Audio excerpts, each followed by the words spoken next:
right. Well, we still got the countdown gimmick. Yeah, we got the countdown going. So what is it? When time to roll, just hit that and we'll go right into it. All right. Sounds good.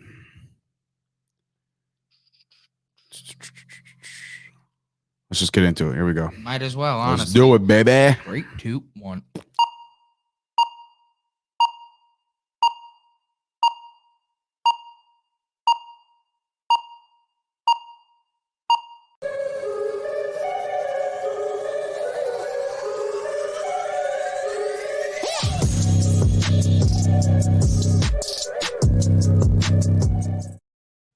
Good morning, everybody, and welcome to another episode of the Chop Sports Podcast right here at Chop Studios, and maybe one of the last days we ever call this place Chop Studios. It's crazy. There's a lot of stuff going on right here, but today you're looking at a different face on camera the whole time. Dave Sturch over with Big Body Bass going and filling in for Gooch. Gooch is on assignment right now. When I say on assignment, I don't know what the heck's going on with him. I mean, I know what's going on with him, but boy, oh boy, we wish you well. I know it's you're pretty much never going to make it. And, this might be your last day on earth, but it's been a good run. You become a good friend of mine, and, AJ is going to be great in taking over the business.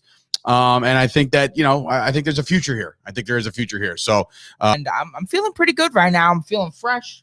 Feel ready to go. I see your sport in the Yankee hat, which is... Yes, I need to explain that for the people. Explain it, because everybody knows that. Anybody who knows AJ knows he's one of our resident Mets fans, correct? So that's okay. Yeah. Go on. Any day where I wake up and I'm like, oh, this feels like it's going to be a crap day. I throw on my Yankees hat. It's from my grandpa. He passed away last year during COVID. And I don't know. It always seems to put a smile on my face. Reminds me of him. He was always a influential guy to me. So I like to rock it sometimes for good luck, people. So you know what? I know I'm a diehard Mets fan, but sometimes I rock the Yankees cap I support. And it's a good time to support, because we will get into all things wild card race. Shout out to Jimmy Palumbo tuning in the show right now. He says Cowboys suck and Mets suck. So we appreciate all the support that Jimmy throws at us at all times. Appreciate you. Yankees fans never die. Grandpa is watching over you. That's what he says. So that is some good stuff from Jimmy Palumbo. I do believe in that. I had a grandpa live in Texas. So that used to be my go-to. Like when people are like, you're from Jersey, how do you like the Cowboys, right? And I'm like, well, they're America's team, like you got to go back and forth. And even Jimmy Palumbo in Beer League has the greatest line of all time from Artie Lang. All right, here's the line. I'll set it up for you. Artie's going back and forth. You know the line or no? No, I've never. I need to watch the film, to be honest. Oh man, Jimmy's gonna be very upset that you don't watch that. Haven't watched that movie yet. It is a classic. There's a poster right next to the pisser. No, I'll watch it when I get home today. That's what you got to do. I think it's on Amazon Prime, or maybe Jimmy's got 15 Blu-rays laying around. We can do that. We can do that. See. So, but anyway, the line is Artie Lang is going back and forth with what the hell I call him Needle Dick. I mean, it's literally a nickname they named this pitcher. And they're going back and forth and blah, blah, blah. And he goes, Artie Lang goes, you shave your body hair, wear Speedos down the shore, and you root for the Dallas Cowboys, right? The guy goes, oh, wait, that's America's team. He's like, not New Jersey, asshole. You grew up 15 minutes from Giant Stadium. You're a fucking Cowboys fan. And he goes, you're just jealous. But anyway, I need to watch that movie. You will get a signed copy. Maganelli, sorry, good call, Jimmy. You will get a signed copy, he said, of Beer League. So congratulations, AJ. All of a sudden, you got something. You got something you could throw on eBay real quick and make some cash. Yeah, I didn't want to tell Jimmy that, but I did have a grandpa in Texas, so that was my go-to when people were like, "Well, you're in Jersey." Bro. I'm like, "Well, my grandfather lives in Texas, right?" And he passed away, but he would always text me during the hard years of the Dallas Cowboys of saying like, we stink. It was very. I felt like I was talking to Jimmy Palumbo in Texas. You know what I mean? Like the Jimmy Palumbo in Texas, funny dude, balding, just like Jimmy. Yeah. So it kind of worked out like that. So my mom's will buy. He said his mom will buy it on eBay if you put it on eBay. So anyway, we are here today to talk a little baseball, because you know what? We haven't really talked about baseball a lot because the NFL, once the NFL hits, it's so very hard to really hone in on anything but football, because besides football, you have the game picks and the reviews and the fantasy stuff and all, you know what I mean? So there's so much. Football is like, it takes over, it consumes you. This is why when people say to me like, oh, you don't watch the show? Like, whether it be, I don't know, The Bachelor. I don't name a crap show that's on TV or any show, right? They're like, I can't believe you didn't watch that. I'm like, you realize that like every night of my life is now consumed with some kind of football related thing. You know, I will go and watch any given Sunday on a Wednesday night before I go put on one of these sitcoms that are on, because TV is just trash at this point. It is. It really is. I'll watch. You know what I'll watch? Like America's Got Talent, because some of those feel good stories. It's like, oh, that's cool. What you consider not trash. No, I'm just kidding. You know what? You know what? That's just as much trash as anything else. You're very right. Very it's accurate. Objective. You know what it is. Yeah. No, I get along with. I rock with Simon. He used to be so much worse, and then this world got turned upside down, and he's Mr. Encouragement now, where he used to make people want to just jump off a bridge on American Idol. There would be times where he'd like, you just might as well off yourself because you're so bloody bad. And I'm just like, you guys know how to talk like that. You talk like that every day. But yeah, so anyway, trash TV. I watch football all the time, but baseball is on the horizon. The wild card race is absolutely on fire right now. Yes. And last night was another example of the Yankees overpowering a bad team in the Texas Rangers. They just can't seem to get out of their own way, which is great for us to be on the schedule as Yankee fans. But it's looking like the 3-team race that everybody kind of saw coming from the jump. It's the Yankees, the Red Sox, and the Blue Jays. Now, currently, as we record this today and we're live today, the Boston Red Sox and the Toronto Blue Jays are in right now. The New York Yankees are a half game out right now.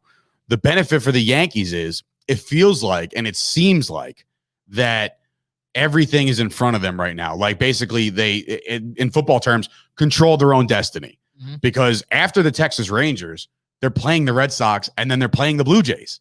So it's like, you go out and take care of business, you're in the playoffs. You know, that's it. You'll be in that game and then you'll throw out your ace and Garrett Cole and then see what happens. But everything is right in front of the Yankees right now for the taking. And we didn't expect it to be here. I mean, look, midway through the season, most of us were writing them off. I said like a lost year. I think they were 41-41 at one point, which is like bad. It was really bad. Insane to me. I've never seen the Yankees that bad ever in my life. I'm trying to think. I haven't personally. Right. You're younger than me, but like, I'm trying to think if there was ever a Yankees team that like finished 500. There was one year they made the playoffs and I think they got bounced by the Tigers. It might've been Torres last year. But like, other than that, like, they're just always in it, always in it, always in it. And for this year, we're like, well, wait a minute. You know, like, how are they not in it? You know, they have one of the best pitchers in baseball. You know, their lineup is murderer's row, top to bottom. Literally. You know, like, so we all couldn't figure it out. Things weren't gelling. And I guess because in baseball, you need a staff. You need a rotation. You need to, as my boy Brett Ernst would say, you need a rotation. You know what I mean? Like, you need a rotation. And they didn't have one. You know what I mean? Like they had Garrett Cole, and then they had insert pitcher B, C, D, and E, and it would never make any sense because then you had Kluber go out. Severino was on the shelf for a while. Herman, I don't remember what happened to Herman. What happened to Herman? I was just about to ask you, wait, what the hell happened to Herman? Right. Isn't that crazy? Like, I don't even remember what happened to Domingo Herman. Like, I want to say, I don't even know. Like, that's crazy, right? Like, I really don't know. If somebody watching can fill me in, I don't care. But like, that's the crazy part, because then you were dealing with the Jordan Montgomerys, and you got the one guy going out there looking like Mario with the mustache, Cortez. Cortez is the man. He's the man, and he pitched very well all season in relief, and just overall, they pieced it together to get to this point, and now they control their own destiny. Do you think going into the final stretch, there's like 10, 11 games left, with the lineup they have right now, Kluber coming back? I don't know if you watched last night, but Luis Severino is back. I saw that Severino looked good, and you don't want to count your chickens before they hatch, because Lord knows this is what happens. You get hyped about Severino, and then tomorrow you'll hear Booney say, well, he had a little bit of a setback. Like, oh, great, here we go again.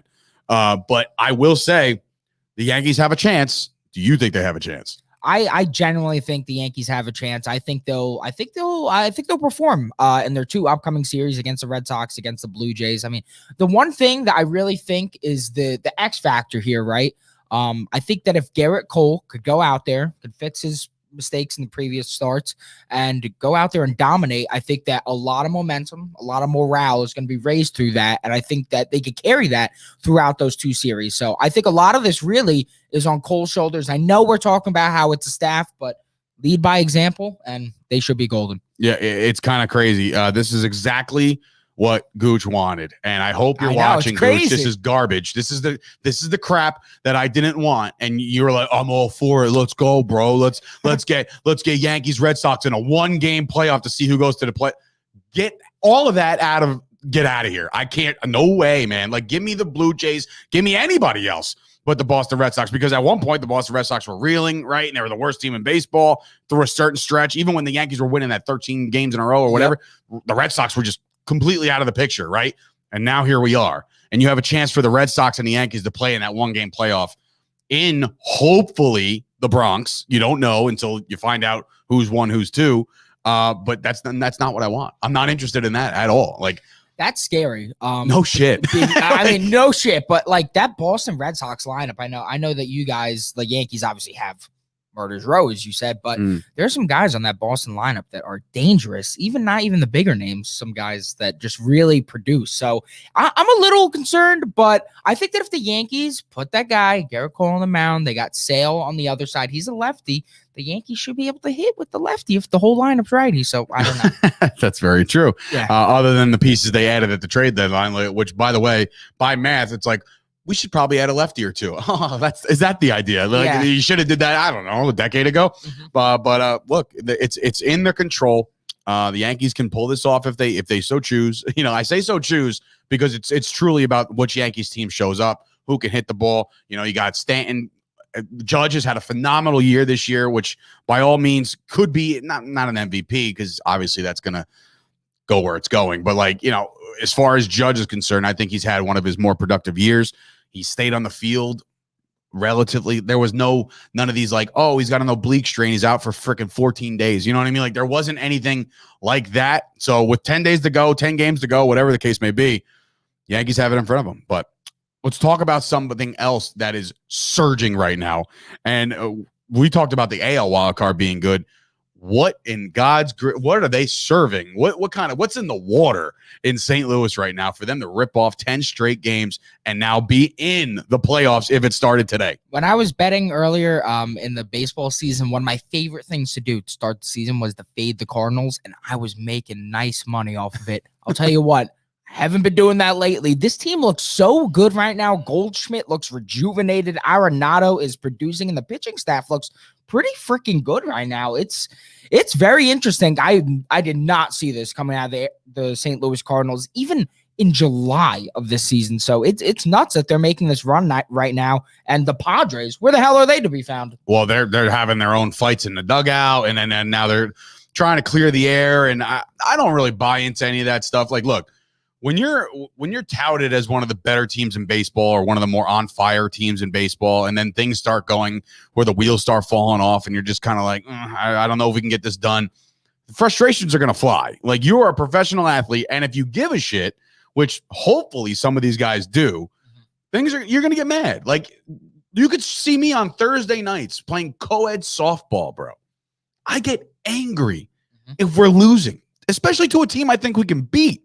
You know what I mean? And meanwhile, you know, our girls on the team are slugging Tito's on the bench, and they're just, let's go. We're shotgunning beers for every single we hit. I'm like, wait, what? You know, I'm so competitive. So you would hope that these guys are competitive, and that's what may really turn up the juices for guys like a Tatis Jr. and guys like Machado, Cronenworth. Yeah.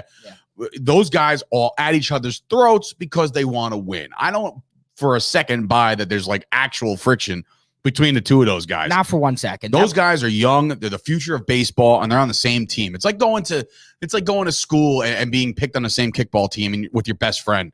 Like, we're going to run this whole thing. Yeah, and you'll get mad at each other if you're not running the whole thing. Exactly. You know what I'm saying? Exactly. So that they're going to get disappointed with each other, and that's just common nature of the beast of the sport. But in any event, the Cardinals are surging right now. They're in the playoffs. The team that's right there, and I say right there because it's the closest. Yeah. It's 4 games out is the Cincinnati Reds, and we all thought they were a lock for a little while to make that wild card run, because we know the wild card was going to come out of the West, but we didn't see a lot out of the Reds in the last couple weeks, and now they find themselves 4 games out with 11 to play. What do you think the cutoff is when it comes to, like, we've seen miracles, we've also seen utter collapses. there's 11 games left, 4 games out, do you feel like, obviously the opponents matter? Like I just told you, the Yankees and the Red Sox and the Jays, they all play each other, so it kind of evens out. And by the way, go Mets. All right, I know the Mets, Yankees fan for Mets right now because that's who are playing the Red Sox today. But I will say this, or I will ask you this. What do you think the cutoff is as far as like there's 11 games, you're down 4. Is that enough time to make up all that? You have to have teams lose like sub 500 baseball and you got to like win out. You know what I mean? Like, do you think there's a shot for the Reds? I mean, look, they haven't even talked about the Mets and we'll get into them in a second, but they're 7-8 games out. That ship has sailed and they're just kind of waiting for that season to be over. And that stinks for the Mets fans because they actually had some kind of promise throughout the course of the year. They were in first place, but I think that's because their divisions stunk. Yes. Everybody stunk. Washington, Atlanta, Philadelphia, they all stunk. And that's why the Mets were surging where they were. And, and that's why they were there. But I ask you, is it over for teams that are down 4 games right now with 11 to go? So I think the Cincinnati Reds obviously down 4. I know this just makes sense to say they're by far in the best position. Like the Mets, I am not even remotely taking them into consideration, take that spot from the Cardinals. They're too hot right now. If you're winning 10 in a row, I mean, obviously you got some great momentum going with you. Thing is, with the Reds, I would probably, if you don't win 6 out of the first 8 games, I think you're screwed. So you got to go on a run. When I say run, you got to go on like run. 800 baseball type stuff. You got to be electric right now because it would really take a collapse for the Cardinals to lose that spot right now. I don't know if the Cardinals and the Reds play each other going forward with the remaining 11 games. Not quite sure, but it would take a collapse if the two don't play each other. Yeah. So if they don't control their own destiny like the Yankees sort of do, it's going to take an utter like disbelief that a team like the Cardinals can run through the league in the last 2 weeks and then fall off the face of the earth. So, if so be so, if so facto, I think we're looking at the Cardinals being in the playoffs, dude. Nuts. And it's crazy to think about that. I'll touch the Mets for a second. I know we didn't write it down, but as a whole, the Mets organization, their fan base, I'm not one of those guys on Facebook and Twitter that I just troll the Mets fans. The Mets fans did it to themselves this year. I was going to say, we love trolling ourselves. Yeah. I mean, you guys came out of the woodwork and said, like, we run this city. It's our town, blah, blah, blah. And I'm just like, all right, that's cool. But nah, like you really don't run this town. And I don't think it's ever going to be the case. You might be like the flavor of the month, flavor of the 2 months, where people are like behind you. I don't hate the Mets. My dad's a Mets fan. My stepmom's a Mets fan. Like these people I love are Mets fans, right? So I literally openly root for them to do well until obviously the ultimate Subway Series in the World Series, if that were to happen, right? So like I'm not happy that the Mets are doing what they're doing right now and the collapse over time happened, but a lot of things worked against them. That I'm not sure if what's his name, Rojas, the manager? He's not it. He's not it, man. He needs to be fired. And now there's rumors about Billy Beane coming in as a general manager, which again, it was a fun story. And I bet you Gucci doesn't even like the movie Moneyball. No, but he probably hates it. But a great movie about a great story about the Oakland A's with Billy Beane at the helm.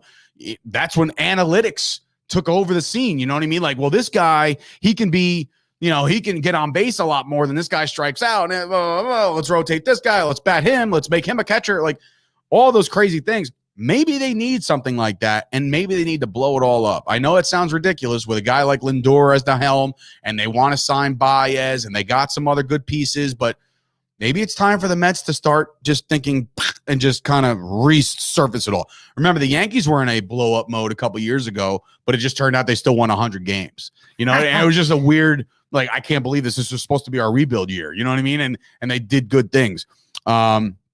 Let's see, we got some fans chiming in. Well, it's, of course, Jason Devlin. A lot of Yankee fans were jumping ship early. It's a weird thing to see. Yeah, look, I'll be one of them. I think I came on this podcast, and at 41 and 41 or whatever the case may be, I was like, dude, it is not looking good. I never jumped off and said, like, I'm not going to watch any more games.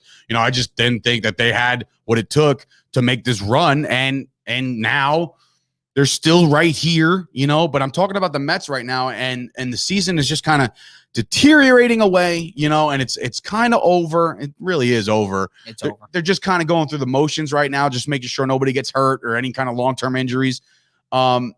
The big thing was Jacob DeGrom getting hurt, or nobody really even knew what the hell was going on with DeGrom for a long time. And finally they said, oh, by the way, it's an elbow. I'm like, oh, by the way, you think you would want to leak that kind of information to the fan base, but I know what they were doing. PR is a wonderful world, right? Yeah, exactly. They're going to sugarcoat shit as much as they possibly can to make sure the fan base still gives you the money for the tickets and go see these games, right? And now that it's 10 games to go, or even like 2 weeks ago when it felt like it wasn't going to happen, then they're like, oh, by the way, DeGrom has been dealing with XYZ. He won't be back. We're going to shut him down, this, that, and a third. All of a sudden. And I'm just like, oh, okay, well, thanks for telling everybody what we already knew. You know what I mean? But it's just crazy. I mean, look, I think the Mets need to kind of blow it up, get some pieces, get more pitching, get some guys that could, contribute on the daily. Maybe a little less personal, but like personality guys. Because all of a sudden, like Lindor, to me, Lindor is enough of a personality to kind of just lead the team and like mold the rest of the players around you. You want to get young, you want to get youthful, you want to get cheerful, you want to jump around, you want to celebrate double plays, whatever you want to do and be Lindor of this, there's only room for one of you. I firmly agree with that. I mean, like the bias thing, like I don't know if he's trying to be the friggin' Robin to Batman, but I don't really vibe with it at all whatsoever. Javi Baez, shut your goddamn mouth, kid. You're striking out left and right. I just don't appreciate it. And then in terms of like blowing it up, I would love to keep Pete Alonso personally. I know that he's the polar bear. He's the guy. Everybody else, I really don't give a crap about. Michael Conforto needs to get out of New York. I never want to see that guy in a Mets uniform. Which is crazy to me because of how much he was loved for like really like I know. Quite quickly. But it changes like that. I can't. This season, he looked like he gave up out there, and that's what bothers me the most. If you're trying, that's a different thing. He looked like mentally he gave up out there, and that's why I'm good. I'm good with Michael Conforto. Sign elsewhere. Go to the Giants. We'll see if they blow it up. But like I said, like the Mets are, they're kind of packing the bags right now. They're just going through the motions, and it'll be over before you know it, Mets fans. I know that you're being patient enough. But it is over. It is all over.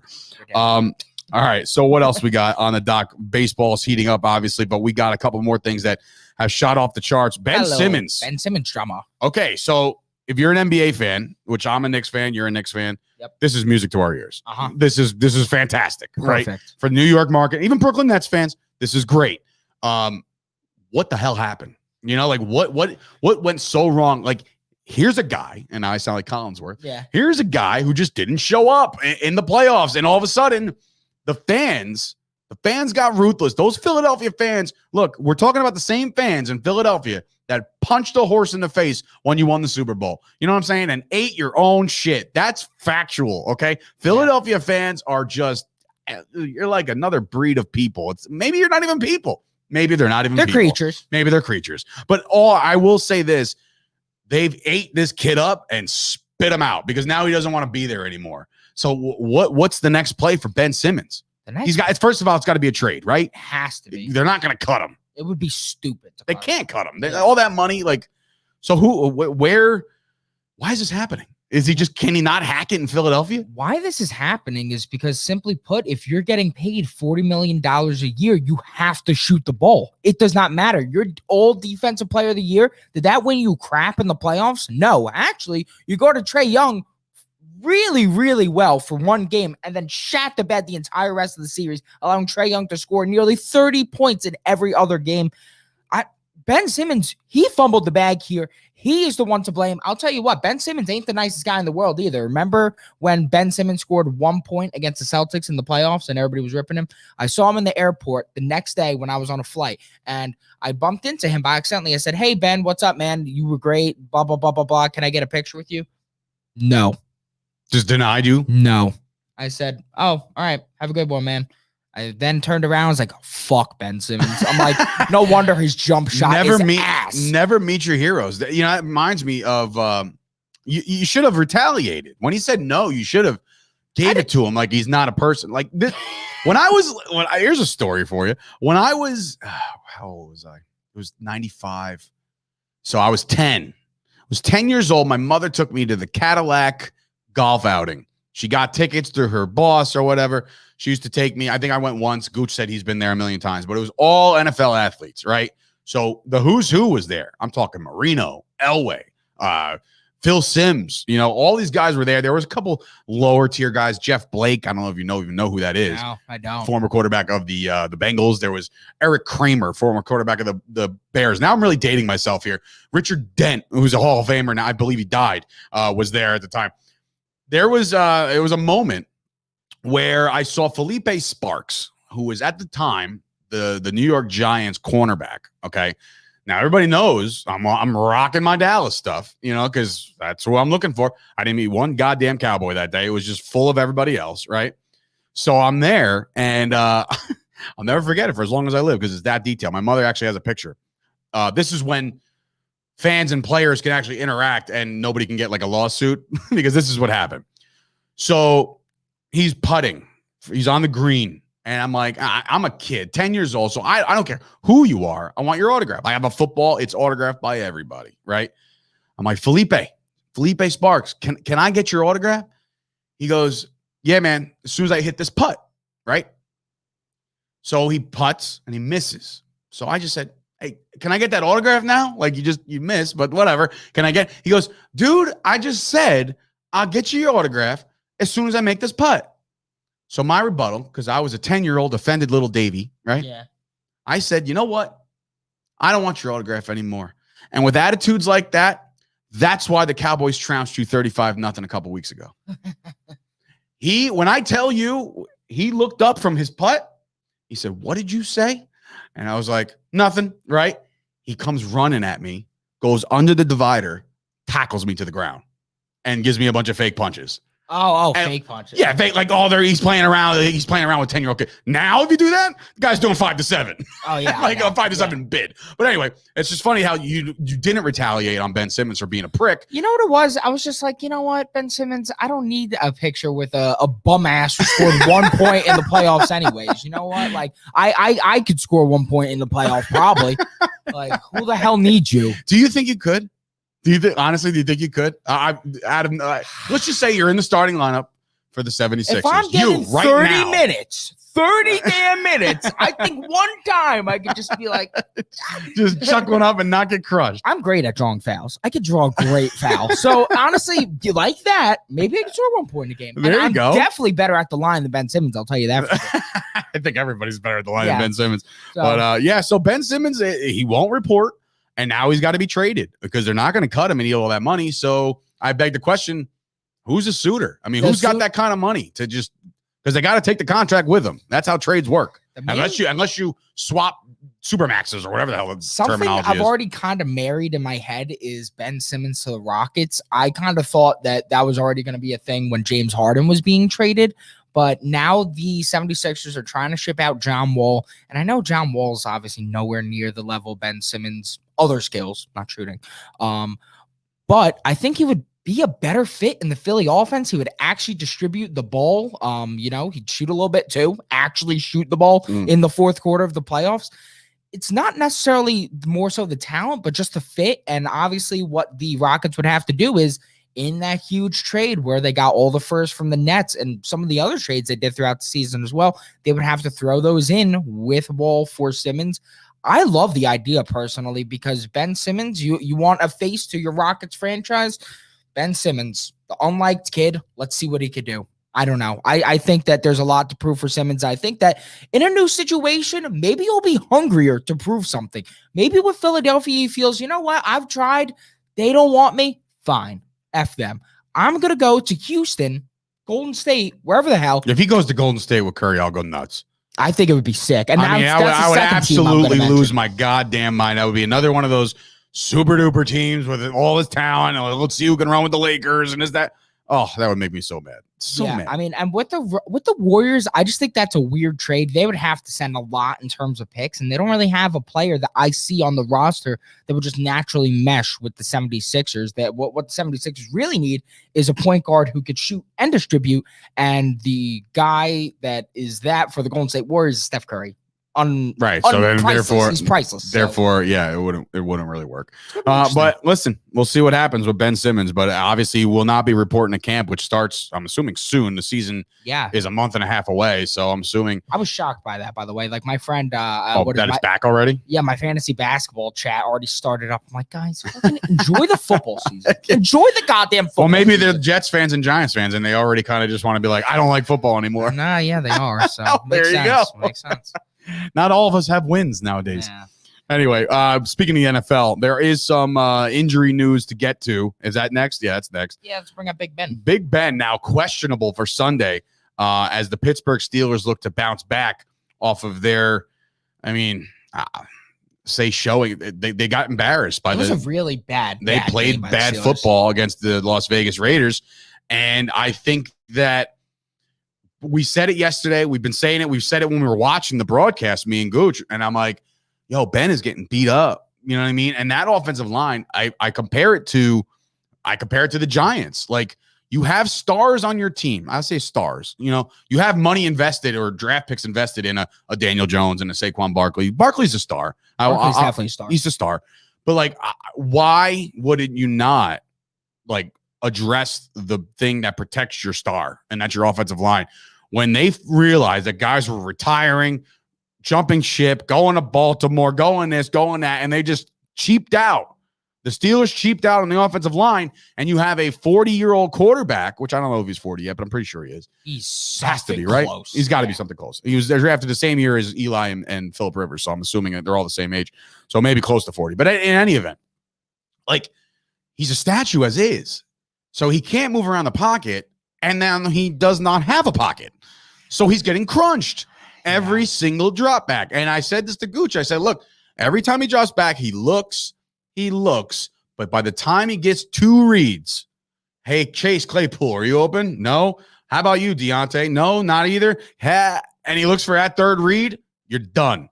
Goodbye. Kabosh. So now, just like the Saints of last year with Drew Brees, he looked old. He looked like he couldn't throw the football anymore. There was things that there were Saints fans out there saying, this guy's holding us back now because he's just diminished.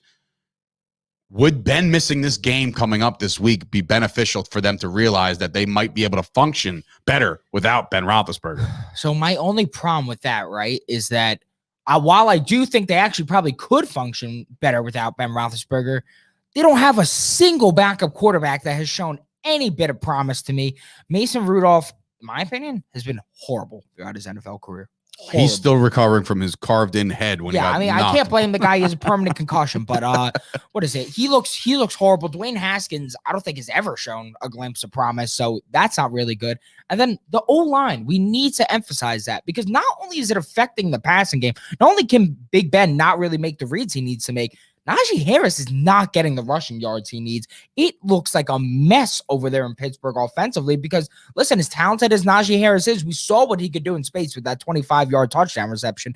If you're trying to run up the middle and everybody's in your face within a second, how are you supposed to do anything? How are you supposed to run an offense that confuses defense with both the rush attack and the pass attack? It's a mess. It's really going to be rough for Pittsburgh this season. This is what we anticipated going in with them having a bit of an off year. So the Steelers' MO has always been to run the football, and you can't do that. You can't even set up the long pass anymore because Ben doesn't have the time. So him being questionable is questionable for this Steelers team if they want to get off. Everybody kind of jumped on them real quick when they beat Buffalo in Buffalo, and everybody's like, wow, Steelers defense. Look at those guys. Now you got TJ Watt banged up. You know what I mean? The guy who just cashed in this crazy amount of money, he might not play. So like these are big issues early in the season. And I think that there's going to be some woes, man, because if Roethlisberger can't show what he's got, he's in trouble. And Jay Devlin chiming in, Roethlisberger doesn't get the credit he deserves. His stats over time are strong. Even off Big Ben puts up big numbers. Well, fair. I think the season's different. Right. This season might be a little different. Even last year, you saw that he was a little hobbled, but he was still lacing them in there, and all their receivers really benefited from a Big Ben good year, right? This year just looks a little different, and I don't know if Ben Roethlisberger is the guy anymore. I don't know if he's even a guy that can kind of like will his team to win. You know what I mean? Like, I don't think he's upright. I think he's on the ground more than he is up. You know what I mean? So it remains to be seen. But I got that's a question a bit, for you though. They're playing the Bengals this Sunday. Mm-hmm. Very interesting game now that you know the quarterback situation. Yeah. You think the Bengals have a shot at this one? Absolutely do. Even with that defense? Absolutely do. The Bengals defense is pretty bad. Their offense has shown promise, has shown that they can score and win a game. You know what I mean? Like they can put something together. It all depends on how much they can get to Joe Burrow. If he has time to throw back there with those three receivers that they have, I see a big day. Joe Mixon, I'm always on that Joe Mixon, when's he going to get hurt train. Yeah. But he looks good in the first couple weeks. So it's a division game. They're always going to play each other tight. I think the Bengals can definitely steal one here. I truly do. And will I pick them? I don't know. I'll wait till Friday for that. But I will say they have a shot. Especially with Ben a little banged up right now. I like that. And you know what I also didn't think about with TJ Watt out, that's less pressure coming at Joe Burrow. Yeah, man. You can sit back there and just like, how about you? No, how about you? Oh, you. And just deliver. And I'm not saying TJ Watt's the only guy that can rush the quarterback on that team. They have a great defense. They have a great secondary. But I guess it remains to be less seen. pressure will take, though, if you're a Bengals better or whatever the hell it is. But more so around the league, we got some other injuries as well. Let's go ahead and bring up the guy Deontay Johnson, Ben Roethlisberger's teammate. Thankfully, he's not seriously injured after that really ugly play at the last play of the Raiders-Steelers game, and pointless play. Yeah, and I was talking to Gooch. Apparently, he's on pace to play this Sunday. Amazingly enough. Well, I think Tomlin went out there and said that he's okay, but he's not great. Okay. So he's like not great by any stretch. You know how Tomlin and all these coaches, they don't really want to tip their hand too much. But I would be hard pressed to think that Deontay Johnson misses a game this early in the season. He's a dog. He is a dog, and I think he's the number one over there now. I really do.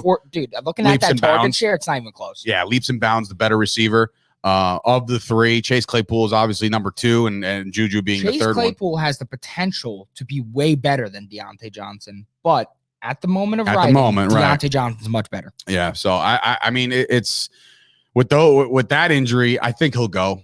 I think he'll go. I hope he goes. I have him in multiple fantasy teams, but we'll get into all the fantasy set my lineup stuff tomorrow. But I think he's a must start every week if you have another AFC North guy to bring up. Jarvis Landry on the IR for at least 3 weeks. Now the question to you is, we've kind of seen how the Browns have run their offense so far, not really throwing it all that much to the wide receiver. You think they'll be fine almost with this Jarvis Landry injury? I think you at least need a threat. You need something to stretch the field. And I don't know if it's, Peoples-Jones is the guy to do it. You know what I mean? Or like Harrison Bryant. Or these guys that like everybody's like, oh, well, they're serviceable. Like you need some kind of threat. And when I say threat, I mean like not like literally like he can do it all on the field, just his presence alone. So when Jarvis Landry is on the field, you at least have to account for him. Yeah. When Odell Beckham eventually gets on the field, you got to account for him.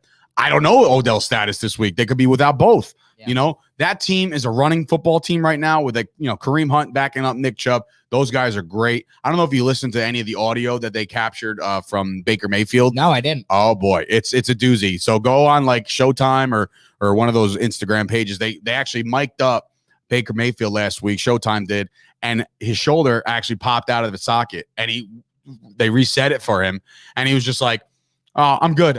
It popped out. It's back in. I'm good." He's saying all this, and then he has to do a RPO, right, in which he hands the ball off, but then he has to throw a block.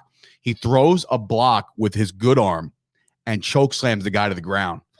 And he goes, and he literally says, like, I just threw that to a one arm. Like he says shit like that. Baker's that guy. You know what I mean? Baker's a cool dude. He'll make sure that he's good at football. But that team runs first. With Jarvis Landry being out, I think that's it's alarming. It's not end all be all by that team because they run first. And my boy that I've been holding on hope for, David Njoku. I love this guy, and he hasn't gotten the burn yet because he's either off the field or just can't get a look, or can't get a target, or whatever the case may be. I think Njoku is in line for a lot more targets now. I'm actually starting Austin Hooper this week. Hooper's another one. Hooper's a great tight end. I used to love Austin Hooper on the Falcons, and against Chicago, actually, if you go ahead and you look at Chicago's defense, they struggle against the tight end position. I think they've allowed the most touchdowns to the position over the past 12 weeks or so. So wow. All right. There's a nugget from the fantasy guys. See, that's why we keep you around, bro. You got these nuggets. But on top of nuggets, what else I got is another nugget. Bradley Chubb. I heard surgery, ankle injury. Sucks. So another Browns injury, this time the defensive side of the ball. Well, what is it? Broncos. Yeah. All good, all good. Same I know thing. what you were thinking. Bruh. The Yeah. Broncos, Browns. But yes, Broncos, injury, defense, not good. Kind of came out of nowhere. Nobody really saw that It coming. did come out of nowhere. I don't really know what happened with him because I think there was a little bit of aggravation in like an earlier week, but then I think in the last game, he really hurt it. So he's injured. He's going to get some ankle surgery. Not much more to talk about with that, but I think something that we should bring up, especially with Thursday Night Football taking place tomorrow, Tyrod Taylor on the IR, and it is officially the beginning of Mills Mafia, Mills Madness, Mills Marauders, everything. Davis Mills officially announced their starting quarterback because Ty God Taylor will be eating some pine for a little while. He's got a tough run of it, Mr. Tyrod He Taylor. really had. I mean, last year, that's more the most shocking thing I've ever watched or witnessed or read about in my life. I've never seen a player on the IR due to attempted homicide. And Yeah. that's what he dealt with last year. My man stabbed him in the chest Yeah. and ruined his career. And then Justin Herbert was born. How do you like Yeah, that I know. shit? But yeah, as far as the Texans are concerned, I did stream the Carolina Panthers defense this week in particular, or he shocked some people. It will be crazy if he and shot Mills some people. Mafia is born, and we deem that, we make a shirt, we sell it to the people, we go that route. But that's a thing. It could very well be a thing. But man, the Texans, they're 1-1, right? Realistically, they're going to lose badly. Oh yeah, no, Yeah. they're gonna get crushed. I got laughed at yesterday on Blogging the Boys when I told those guys that the Cowboys might struggle against the Panthers, and they're like, "Oh, we're gonna beat the shit out." I'm like, y'all realize that the Panthers could be definitely like a playoff team this Panthers year. are good. Panthers are a good team, and I'm sold on Darnold. You don't have to be. Cowboys are infamous on not knowing how to cover a running back out of the backfield. I think Christian McCaffrey is the best running back coming out of the backfield. Watching that Eckler game, That's what I'm saying. terrified. That's exactly what I said. I was like, did anybody else see Eckler running around? Like, nope, like nobody around. But I will say that the hell were we talking about? Oh, the Texans. The Texans are 1-1, right? So it's not a lost season, obviously. If they started off 0-2, it's almost like, all right, here's the writing on the wall. Here we go. We're not going to win any games. Blah, blah. They probably won't win this one, right? But if the Texans organization, the GM, all these new people that are involved in that, because that place was a cluster F for a long time, and now they have some guys that they really like in-house, they got to make a move. You got to make a move for a quarterback. There are quarterbacks out there right now that are available to play, and I'm not talking about Cam Newton, even though he's definitely available to play. But there's a guy by the name of Nick Foles. I mean, I'm not saying he's okay, but he's better than Mills Davis or Davis Mills, whatever the hell his name is, Yeah. Miles Davis, whoever it is at quarterback of the Texans right now. Nick Foles will probably get the job done. And right now, Foles is literally holding a clipboard in Chicago, not even dressing.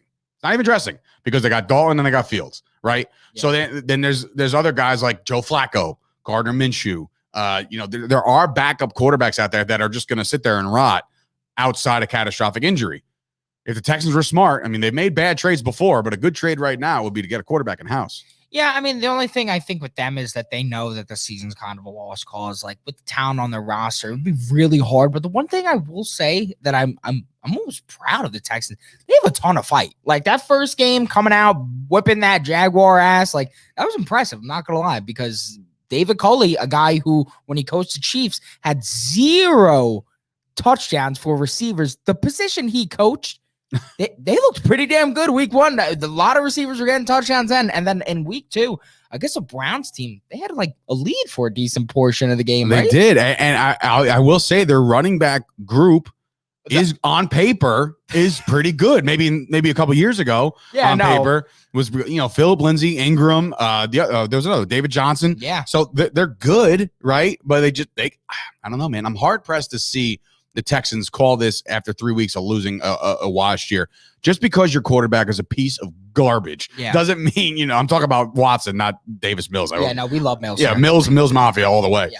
But I will say, like, you got to, if you're going to part ways with the guy and get yourself a quarterback that's going to be your future or your savior for this year, because as bad as the team is, that whole division doesn't look that great right now. And they're playing up to the Colts are 0-2. Yeah. The Jaguars are 0-2. The Titans are 1-1 on a crazy last second field goal. They could have been 0-2.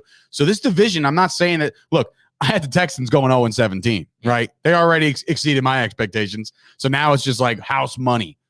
How much house do they want to play with? So it's interesting. I could almost see them being like the Jaguars of last year, though, where they win the first game and then 16 straight losses. So potential. Yeah, it'll be interesting. There's definitely potential there. I guess the last thing we'll end our show with, what is it? A little lighter note. You see that Conor McGregor first pitch last night, buddy? Oh my God. I mean, look, when I was, what was it? Where was I? Oh, I was reading an article one time in a wrestling magazine, long time ago. It was about Randy Orton. Do you know who Randy Orton is? Yes. One of my favorite wrestlers. Okay. So you know who Randy Orton is. So there's an interview with Randy Orton in a magazine. And they asked him, he's from St. Louis. They're like, all right, so are you big? And at the time when this interview was done, you a big Rams guy? You're a big Cardinals guy? And his reply, and it kind of just made me just like what did he just say? He goes, I wasn't a big sports guy growing up. And I was like offended. I was like, how are you a red-blooded male in America and not like sports? There's just some people. There are people out there that don't like sports, and I find them weird. Okay? I find if you can't get behind a sport, like even if you don't like football or you don't like baseball and you're a tennis guy or whatever, or you like water polo, whatever. Sports, just like one sport, right? So when he's like, I wasn't a big sports guy, that's when I go back to McGregor here, right? McGregor was born and raised to fight. He's a fighter, right? That's a sport in itself. But I feel like there's too many guys out there that are personalities and they're sports enthusiasts, but don't possess any actual talent when it comes to doing anything else besides what they're good at. Conor McGregor is good at beating the shit out of people or getting the shit kicked out of himself, right? Yeah. Or breaking his own ankle or whatever he's done in his past, in his illustrious career. And I'm sure he'll be back, right? But for him not to be able to throw a baseball, I get like when he threw that ball lefty, I'm like, well, maybe he's a righty. That's how bad it looked. You know, like, have you ever tried to throw something left-handed? It's really and you look stupid. You know, like you can't even do the real motion, right? You look like, you know, you can't do it. That's what I felt like. I'm like, well, that was shit. And like they're like, well, that was ass. He threw that ball so hard, right? It had some velocity to it, but it wound up in row 17. Yeah, you know, and I'm like, wait a minute. Let's pull up the footage. Yeah. Oh, you got the clip. Oh, yeah, great. I got the clip. Go for it.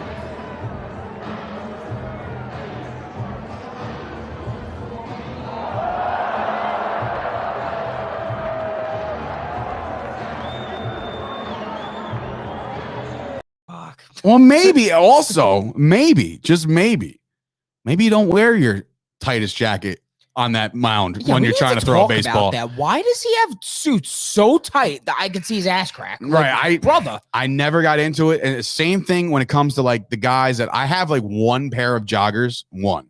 Yeah. Right. They're comfy. They're comfy, but it's like I'm always a baggy, like give me baggy or something. Give me some room, you know, like for these guys to wear these pants and these jackets and these suits that are like, and you're like just your whole body is just like in a garbage bag, you know, I don't know. Maybe that has something to do with it, but he ain't the first one to shit the bed when it comes to throwing the ball, right? 50 Cent. 50 Cent's ball hasn't landed yet. It's still in the orbit somewhere. That's how bad it was, right? Yeah. There's so many people that you would think 50 Cent, cool dude, rapper, phenomenal. Like he's just the man, right? Can't throw a fucking baseball, bro. You can't throw you tell me you never thrown a rock at somebody in a fight or something?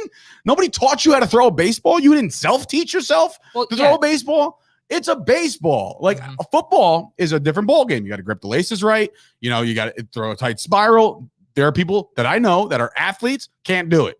Tight spiral, hard thing. Not even me. Like mine won't be I mean, I did drop a couple dimes into Gooch's hands and he just dropped them against Scoop. That's just, you know, that's just math and that's just science. But I will say a baseball is a ball. Could be a ball of garbage. Like, I don't want this paper anymore. We're actually done with this. So I'm going to throw this. I'm going to crumble it up, right? Okay. I'm going to look. Yep. I'm going to throw it. There we go. And it's on you now. So, but you see that delivery? It's right on the chest. Yeah. And I threw that thing. I could probably do that from a baseball mound. It won't look like a friggin' 95-mile-per-hour fastball, but it will get to its target. Yeah. You know what I mean? Like, or even near the target. That's all we ask. Somewhere near where even if the catcher has to get up and go. Yeah. or move around, somewhere. Did you see the catcher's face? Like how it Oh, I can only imagine.